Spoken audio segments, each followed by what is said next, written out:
Everyone knows the Blue Morpho butterfly for its bright blue wings, but today we're painting the hidden side, the ventral side. This underside uses soft browns and eye-like patterns to camouflage in nature, and it's perfect for beginner watercolor because it's built slowly through gentle layers. Let's get painting. We'll take this step by step, focusing on soft washes, simple shapes, and allowing the watercolor to do much of the work for us. You may have noticed from the Blue Morpho butterfly tutorial where we painted the beautiful blue wings that I left a considerable amount of space in that journal page. So we're gonna go ahead and just use that space today. I'm starting with an outline to guide the placement of the wings and patterns. There isn't a great need for a new outline here, so you can use half of the butterfly from the first outline should you still have it available. But if you would like a more accurate outline, I have it linked below in a free printable download. The outline helps us focus on watercolor technique without worrying about drawing accuracy, and it allows us to pay close attention to layering and value.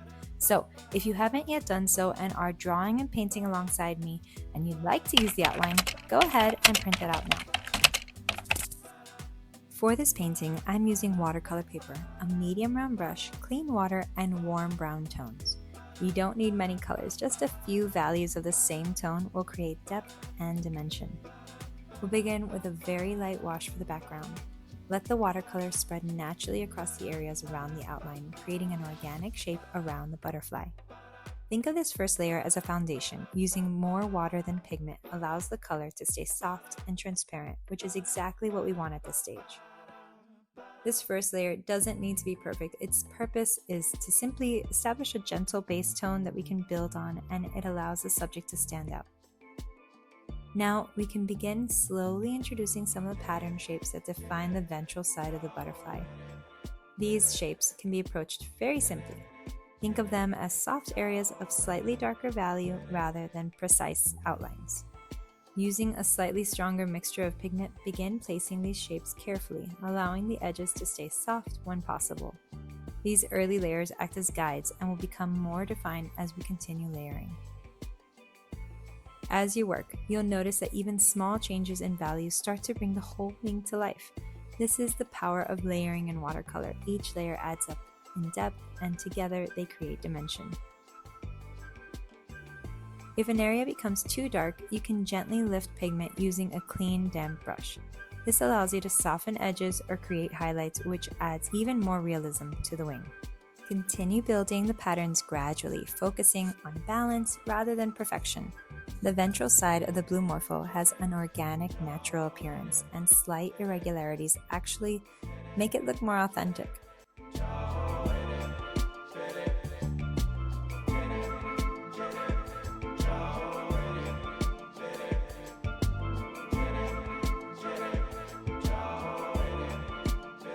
Now let's focus on one of the most recognizable features of the ventral side, the eye spots alongside the lower wings. Begin by lightly mapping the outer shape of each eye. Think of them as soft ovals rather than perfect circles. Keep your hand relaxed and let the edges stay slightly organic. If you're working from the outline, you should already have these marked. Once the outer shape is in place, gently deepen the outer ring while leaving a lighter area toward the center. These subtle value shifts create the illusion of dimension. And if you'd like, you can lift a small highlight from the center using a clean, damp brush. This helps the eye feel more rounded and natural. Take your time here. These eye spots don't need to be identical. In nature, variation is part of the beauty. And now we can begin increasing the contrast slightly in certain areas. This helps define the structure of the wing and makes the patterns more visible. By introducing slightly darker values near edges and pattern shapes, the butterfly begins to feel more dimensional. These darker accents should be added slowly and thoughtfully. As you continue refining, you may notice areas where subtle adjustments improve the balance of the wing. These small refinements help unify the painting and they create a cohesive result. So throughout this process, patience is key. Watercolor rewards a slower approach, where each layer has time to settle and interact naturally within the paper. The ventral side of the Blue Morpho is especially beautiful because of its softness and complexity, and capturing that feeling comes from layering, observing, and allowing the watercolor to behave naturally. As we reach the final stages, focus only on the details that enhance the structure of the wing. Avoid overworking the painting. Often, less is definitely more. Even small additions at this stage can have a strong impact, helping bring the butterfly fully to life.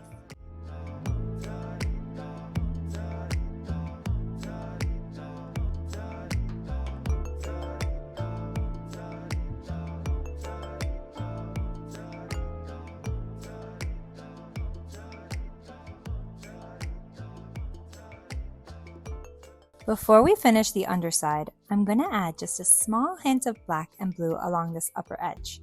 Even though we're painting the ventral or underside of the butterfly, in real life, you'll often catch a slight peek of the brilliant blue dorsal side depending on the angle.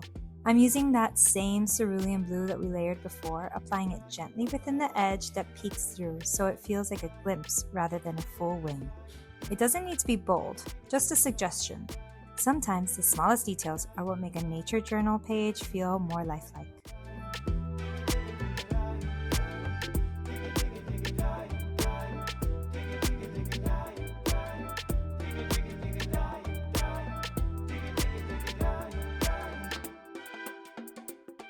And now the ventral side of the Blue Morpho butterfly is pretty much complete. Through gentle layering, simple shapes, and patience, we've built depth and form step by step. If you just wanted to paint this ventral side, you can stop here, but you know me, I like to make these small art pieces into nature journals, to take time to record what I've learned through my research about whatever subject that I'm painting, and today happens to be about the ventral side of the Blue Morpho butterfly.